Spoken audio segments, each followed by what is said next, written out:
foul. 2 balls and a strike to count on Taylor. Reyes fires, swinging a drive, deep left field. This is way back. Walker Buehler. Left Taylor.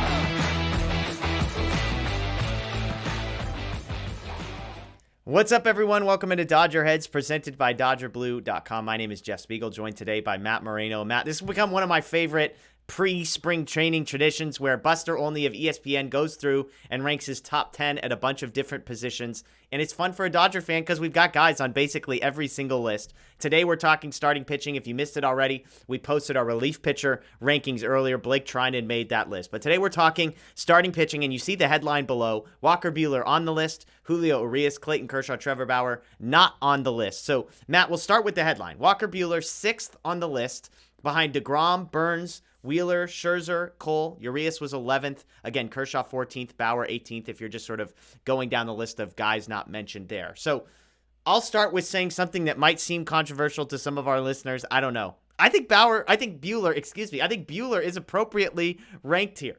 I think he belongs to in the round of 6. He was 4th in Cy Young voting, 4th in wins above replacement last year, but 7th if you go back a few years. He's 4th in ERA. I don't know. I think Buehler is appropriately ranked. Agree or disagree? I'm inclined to agree with you. I mean, I think if anything, maybe you move him into the top 5, but he would basically be 5th. I don't think you're going to put him ahead of, a Garrett Cole or a Max Scherzer just yet. Me personally, I haven't seen a lot of Wheeler or Burns pitch, so that's where I would sort of argue, Buehler, I think, is just as good, if not better, than either of those two guys, and it's not to necessarily take anything away from them. It's just what I think of Walker Buehler as a pitcher, and obviously he's somebody who we have watched very closely over several years now. But, at this point in his career, it feels right, and I think a year from now, 2 years from now, we'll definitely see him creep into, the top 4 and then probably the top 3, so long as he continues on sort of the natural progression that we see. And I mean, it's fun because we saw Scherzer and Buehler right next to each other for the tail end of last season, right? So, like, we've seen the guy who is 1 or 2 spots ahead of him up close and personal, and obviously Scherzer very much at the tail end, but he was absolutely dominant when he was at his peak.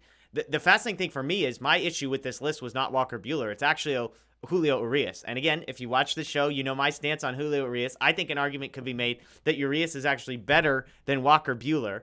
But Urias is the one I've got an issue with. And it's not a 20 wins argument, okay? So if you're an anti-wins person, don't worry. That's not where I'm going.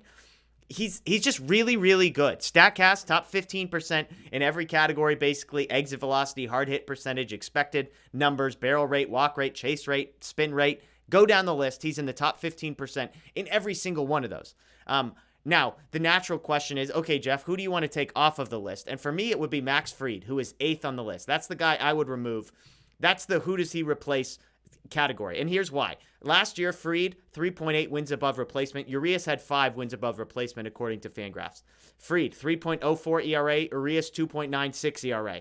Fried, 165 innings. Urias, 185 innings. Fried, 158 Ks, 195 for Julio. And lastly, a 3.85 K to walk ratio for Fried, a 5.13 K to walk ratio for Urias. He was better in every single category. He pitched more innings. And yes, by the way, if you care about such things, he also had more wins. I think Julio got robbed. Even at number 11 on this list, I feel like he should be higher. Yeah, I mean, I think when you lay it out that way, he definitely should have been in the top 10, probably at 9 or 10, totally. Around there. I feel like, if anything, in his case, he might just be getting penalized for the 2021 season being his first, full year as a regular member of the starting rotation. Obviously, early in his career, he had the shoulder injury and the Dodgers and that needed surgery, and the Dodgers carefully built him back up. And then the 2020 season was shortened, and so I feel like that maybe is what's penalizing him. And a lot of his, Andrew Friedman alluded to it last year during the playoffs, a lot of his value, and not to knock his ability as a starting pitcher, is what he can do out of the bullpen as well. So I feel like because of that, and because it was maybe only 1 full year that we saw this from him, it's being held against him, not necessarily maliciously, obviously, but just from an evaluation purpose. Similar to, like I said, Buehler, I feel like in the year or two ahead, we'll see Urias kind of crack into this people list. Forget how young Urias is. I mean, he's been in our lives for so long, but keep in mind he came up as a teenager. I mentioned Kershaw 14th on list, Bauer 18th. And again, this is in the best of the rest category, so they're not numbered, but they do seem to be in some sort of order. Any issues there? I mean, I was just struck by the Kershaw one because the way I hear people talk about Clayton Kershaw, it's like he's washed up. Well, Buster Olney thinks he's the 14th best starting pitcher, just 3 spots behind Julio Urias. Were either of those numbers surprising to you?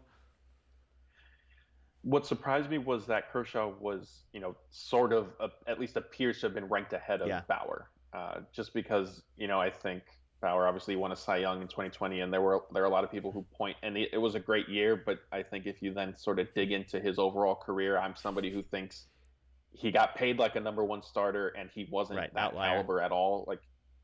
So that surprised me, I guess. But I think only if you want to just look at Kershaw specifically, I think only is somebody who has obviously been around the game for decades, and he recognizes a productive pitcher when he sees one, and that's exactly what Clayton Kershaw was. Similar to discussions we've had about Kenley Jansen, he sort of gets penalized because you remember the dominance from 3 years ago. And nobody's going to, eventually get to a point where every pitcher, they're not going to be at their peak, but they can still be very good. And that's what Clayton Kershaw was when he was healthy. No, I think it's a fair point. And again, I mean, only seems to be, Scherzer stays high up the list. Kershaw stays high up the list, even as they get older. But it's definitely interesting. So let us know what you guys think below. Is Buehler at 6 a fair number? Should he be higher? Should he be lower? Urias at 11. Are you as adamant as me that he belongs in the top 10? And lastly, Kershaw at 14, Buehler at 18. Are those numbers agreeable to you? That's Matt Moreno. My name's Jeff Spiegel. We appreciate you joining us. Check out DodgerBlue.com, DodgerBlue1958, everywhere on social media. And of course, subscribe and ring the notification bell here at YouTube. See you next time.